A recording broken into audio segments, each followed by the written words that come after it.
कहानी की शुरुआत में हम एक बूढ़ी औरत एडना को बड़ी अजीब हालत में खड़ा हुआ देखते हैं। ऐसा लग रहा था कि उसे कुछ याद नहीं आ रहा और हैरत से वो पीछे मुड़कर देख रही थी और फिर थोड़ी ही देर में वो अपने घर से गायब हो गई। किसी को कुछ पता नहीं था कि वो कहाँ चली गई। जिसके बाद हम एडना की बेटी और उसकी बेटी सैम को देखते हैं, क्योंकि इन लोगों को खबर मिल गई थी कि वो अचानक गायब हो गई है। इसलिए एडना की बेटी सैम के साथ अपनी माँ के घर आ रही थी, जो शहर से दूर जंगल में था। वहाँ पहुँचकर इन्होंने देखा कि दरवाजा अंदर से बंद है, जिस पर इन्हें काफी हैरत हुई कि अगर वो गायब है तो दरवाजा अंदर से बंद कैसे है। पर फिर भी जैसे तैसे ही दरवाजा खोलकर अंदर आ जाती है, पर एडना इन्हें कहीं दिखाई नहीं देती। और करें बात घर की, वहाँ के हालात भी काफी अजीब थे, क्योंकि हर तरफ काले रंग की फंगस लगी हुई थी, जैसे फफूंद वगैरह जो गंदगी से लगती है। हल भी गल सड़ गए थे। साथ ही पूरे घर में अलग अलग जगह पर कागज बिखरे हुए थे, जिस पर कुछ न कुछ लिखा हुआ था। ऐसा लग रहा था कि सदियों से उसकी मोम ने यहाँ की साफ सफाई नहीं की और वो काम करना ही भूल गई है। पर अब इन्होंने पूरा घर चेक किया। अपनी मोम की ना मिलने पर एडना की बेटी रिपोर्ट करवाने पुलिस के पास गई, जहाँ पर पुलिस एडना की बेटी से कुछ सवाल करती है कि आपकी एडना के साथ आखिरी बार बात कब हुई थी। जिसके जवाब में वो कहती है कि ज्यादा ही टाइम हो गया है, तकरीबन कई हफ्ते। जिस पर पुलिस उनसे एडना की तस्वीर लेकर कहती है कि हम उन्हें आज से ढूंढने की कोशिश करते हैं। बाकी अगर आपको भी कुछ पता चली तो हमें बता दीजिएगा। घर में एडना की नवासी सैम एडना के कमरे में आई कुछ सामान रखने, जहाँ उसे एक ऐसी अलमारी दिखी जो किसी स्टोर रूम की तरह थी, जिसके अंदर सैम चली जाती है। और जब वो वहाँ से बिस्तर उठा रही थी तो यहाँ की दीवारों पर भी वो वैसी काली फंगस देखती है, जैसे पूरे घर में लगी हुई थी। पर इस चीज को नजरअंदाज करके वो बाहर आ गई। तभी यहाँ उसकी मोम आ गई, जो सैम को कहती है कि तुम्हारी जॉब का क्या होगा, तुम यहाँ मेरे साथ तो आ गई हो, पर क्या इतनी छुट्टियाँ तुम्हें मिल जाएंगी। जिस पर सैम कहती है मोम, वो बात ये है कि मैंने वो फुल टाइम वाली नौकरी छोड़ दी है। मैं अब एक ऑनलाइन काम करके अपना गुजारा चला रही हूँ, जो काम मैं घर बैठकर भी कर सकती हूँ। इनकी बातों से हमें अंदाजा हो गया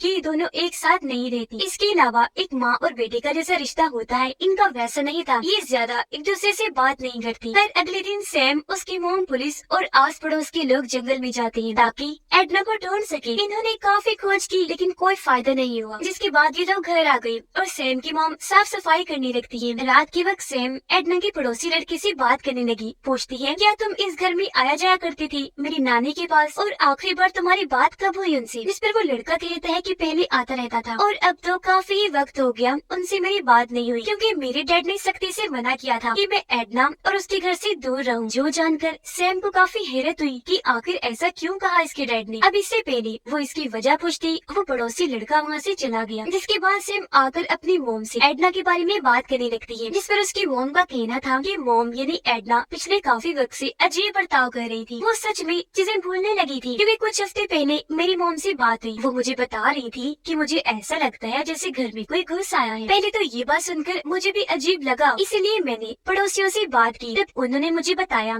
कि ऐसा कुछ नहीं है, बल्कि अक्सर एडना खुद ही दरवाजा खोल के भूल जाती है, जो बंद करना उसे याद नहीं रहता और उसे वहम होता रहता है कि घर में कोई घुस आया है। ये सुनकर सैम को अजीब लगा। वो अपनी मोम को कहती है कि वो बुजुर्ग है, आप उनके बारे में इतना कुछ जान गई थी, लेकिन फिर भी उन्हें अपने घर में क्यों नहीं लेकर गई। ये आपके घर में इतनी भी जगह नहीं थी, वो बोझ है आपके लिए। जिसके जवाब में उसकी मोम कहती है, बेटा बात घर में जगह ये बोझ की नहीं है, बल्कि मैं अपने काम में बहुत मसरूफ रहती हूँ। अपने घर उन्हें ले जाती तो ख्याल कैसे रखती। जिसके जवाब में सैम कहती है, मोम उन्होंने आपको पाल पोस कर इतना बड़ा किया, हमेशा आपका ख्याल रखा, और आज जब उन्हें आपकी जरूरत पड़ी तो आपने उन्हें अकेला छोड़ दिया, उनसे मुंह मोड़ लिया। जो कहने के बाद वो यहाँ से चली गई। अब सैम की मोम जब अपने कमरे में थी तो उन्हें एक दीवार में से अजीब तरह की आवाजें आती हैं, जो इतनी तेज थी कि सैम को भी दूसरे कमरे में सुनाई दी, और अब वो भी यहाँ आ गई। इन्होंने देखा कि उस दीवार पर काली फंगस काफी तेजी से फैल रही है, जो देखकर इन्हें लगा कि जरूर इसकी वजह से ही आवाज आ रही होगी, तो इस चीज को ये नजरअंदाज कर देते हैं। अब रात को जब सैम की मोम सो रही थी तो उन्हें एक अजीब सा सपना आया, जैसे जंगल में एक घर है और वहाँ पर एक बूढ़ा आदमी रह रहा है। पर जब ये अंदर गई चेक करने तो उस आदमी की मौत हो गई थी, यहाँ तक कि उसकी लाश का भी बुरा हाल था, वो गल सड़ गई थी। अब ये इतना भयानक सपना देखकर सैम की मोम काफी डर गई। उनकी आँख खुल जाती है, पर उन्होंने देखा कि अभी भी रात है, इसलिए वो अपनी बेटी सैम के पास ही आकर सो जाती है। फिर अगले दिन जब उसकी आँख खुली तो उसे किचन में से आवाजें आने लगी, और जब उसने जाकर देखा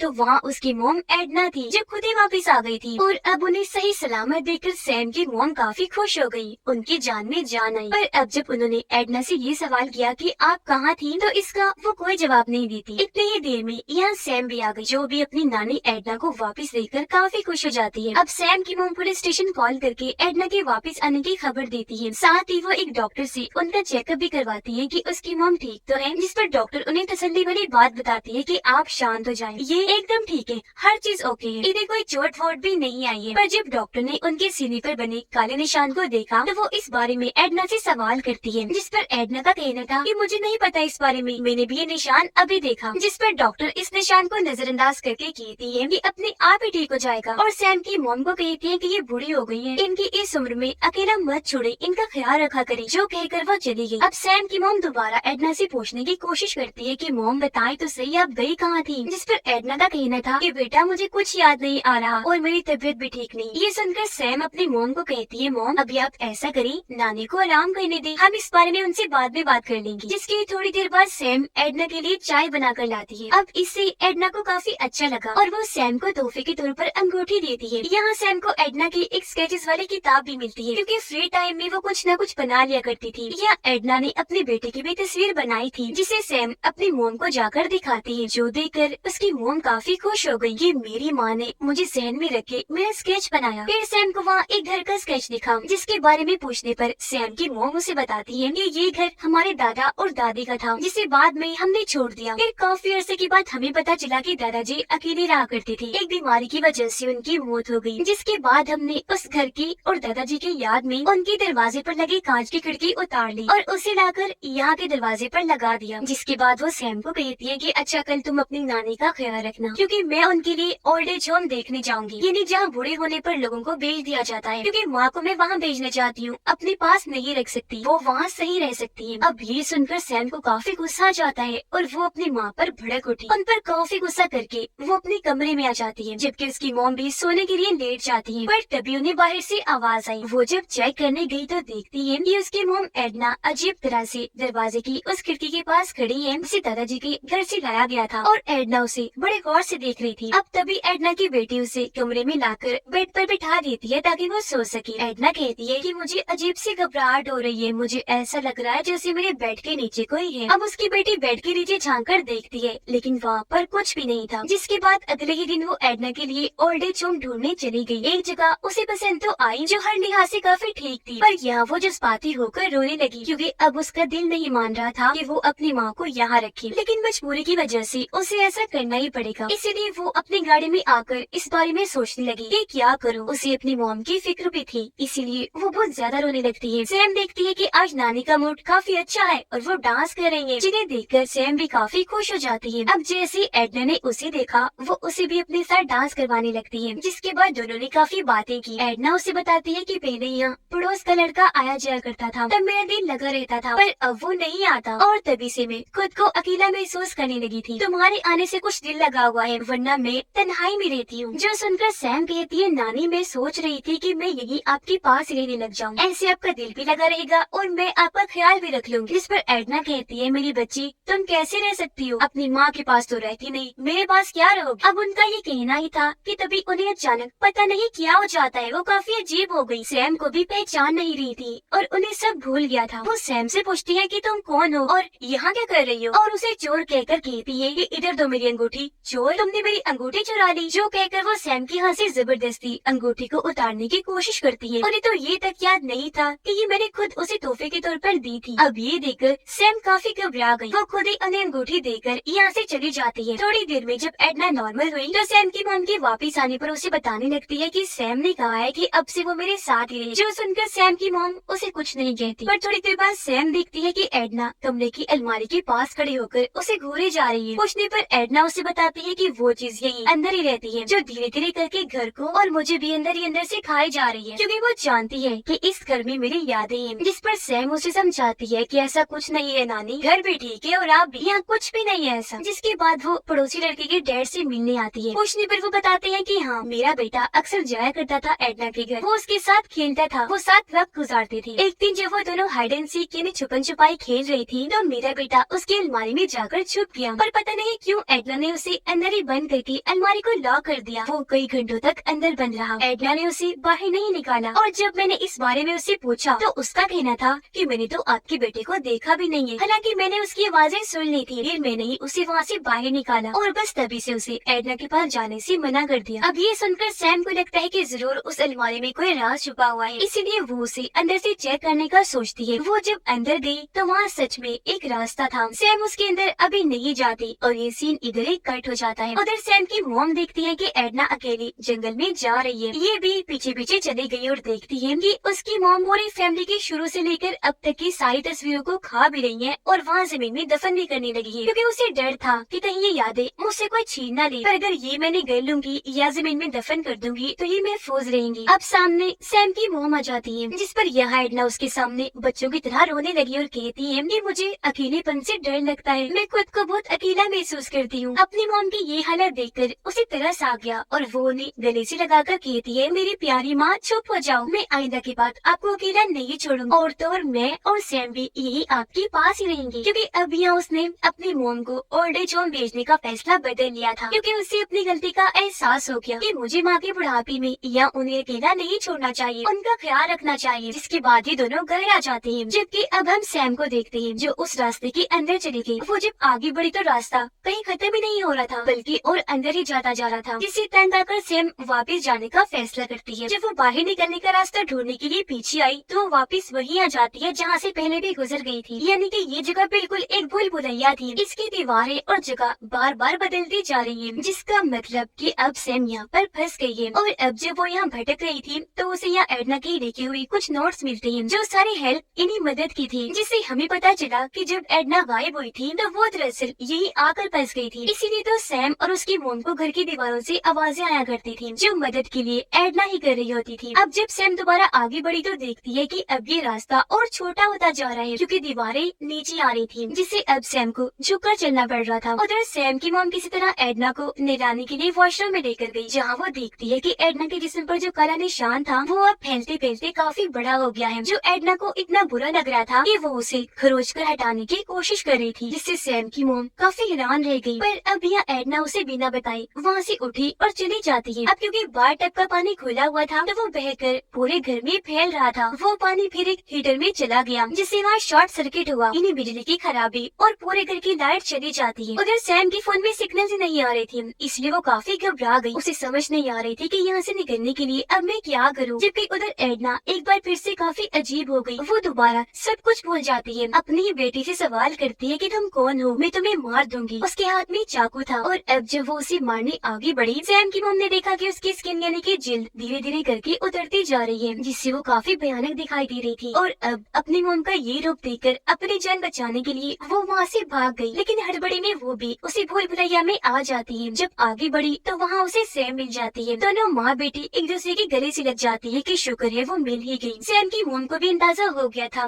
कि ये जगह भूल भुलैया है, इसलिए वो दीवार तोड़ने लगी यहाँ से बाहर निकलने के लिए। इतनी ही देर में एडना भी यहाँ घुस आती है, जिसकी हालत काफी अजीब लग रही थी। और अब इससे पहले वो हमला करने इनकी तरफ बढ़ती, ये दीवार को जल्दी से तोड़कर वहाँ से बाहर आ जाती है। सैम के पीछे एडना भी थी, जो उसे पकड़ के हमला कर देती है और अब वो सैम के ऊपर आकर उसे मारने की कोशिश करने लगी। पर अपनी बेटी को बचाने के लिए उसकी मोम एडना के सर पर लोहे की पाइप से वार करती है, जिससे वो वहीं गिर गई। और अब सैम की मोम उसे लेकर यहाँ से निकलने ही वाली थी कि तभी उनकी नजर उसे कांच की खिड़की पर जाती है, जो दादाजी के घर से लाकर यहाँ लगा दी थी। उसे देखकर सैम की मोम को याद आया कि कैसे मेरे दादाजी अकेलेपन की वजह से उस घर में तड़प कर मारे गए, जिनके सपने अक्सर मुझे आया करते थे। तो ये सोचकर वो जज्बाती हो गई और अब उसने फैसला कर लिया था कि दादाजी की तरह मैं अपनी माँ को अकेला नहीं छोड़ूंगी। वो हिम्मत करके अपनी माँ के पास आई और किसी छिलके की तरह उनके बालों समेत सारी जिल्द उतार देती है, जिसके अंदर से काले रंग की एक एंटिटी निकलती है। यानी वो कोई अजीब सा ही क्रिएचर लग रहा था। उसका चेहरा इंसान जैसा था, लेकिन जिस्म हड्डियों की तरह। अब सैम की मॉम अपनी माँ एडना को बेड पर लेकर लेट जाती है और तब ये देखकर सैम भी अपनी मॉम के पीछे वैसे लेट गई जैसे उसकी मॉम अपनी माँ एडना के पीछे लेटी हुई थी। और अब वो नोटिस करती है कि मेरी मॉम की गर्दन पे भी काले रंग का बिल्कुल वैसा ही निशान है जैसा एडना के सीने पर भी था, जो फैलते फैलते इतना बढ़ गया कि अब उसकी जिल्द को उतारना पड़ा। यानी कि अब सैम की मॉम के साथ भी यही होगा। करीब बाद दरवाजे की उस खिड़की की वहाँ भी फंगस बढ़ती जा रही थी। अब यहाँ हमें पता चला कि एक एंटिटी ने दादाजी के साथ भी बिल्कुल ऐसे किया जैसा एडना के साथ, यानी उसे पोजेस्ट करके अपने कंट्रोल में करके अंदर ही अंदर उसे खा गई और फिर मार कर उसकी जगह खुद ले ली। और अब यहाँ एडना को मारने के बाद उसकी हालत भी ऐसी कर दी और अब उसकी बेटी इन्हीं सैम की माँ को पोजेस्ट कर लिया। उसके साथ भी बिल्कुल वैसा ही होगा, यानी ये काला रोग पाने के बाद उसकी भी मौत हो जाएगी, क्योंकि कभी एडना की भी मौत हो गई थी। ऐसा इसलिए हुआ क्योंकि इन्होंने पुराने घर का कांच यहाँ लगाया था, जो कर्स्ट यानी शराब की तरह काम कर रहा था, जो एक के बाद एक इनकी नस्ल को बर्बाद करके ऐसे खाया जा रहा था, क्योंकि वो एंटिटी एक डीमन है जो हेल यानी जहन्नम से आई और लोगों को ऐसे मारकर ताकतवर बनना चाहती है। और अब जाहिर है सैम की मोम की बात, उसका भी यही हाल होगा यानी सैम का। पर अगर वो इस घर से चले जाए तो बच सकते हैं, पर यहाँ उनके लिए सबसे जरूरी चीज होगी अपनों का साथ, तभी वो हर तरह के मसले से लड़ सकते हैं। जैसा कि सैम की मोम अपनी माँ एडना से दूर रहती, ये साथ मिलकर नहीं रहते थे और ऐसे इनकी जिंदगी मसलों में ही एक दूसरे से दूर रहकर गुजर रही थी। तो हमारी जिंदगी में सबसे जरूरी अपनों का साथ है, जिस भी हाल में है उनके साथ रहे, प्यार बांटे और उनका ख्याल रखें। और इसी के साथ इस फिल्म की कहानी यहीं पर खत्म हो जाती है।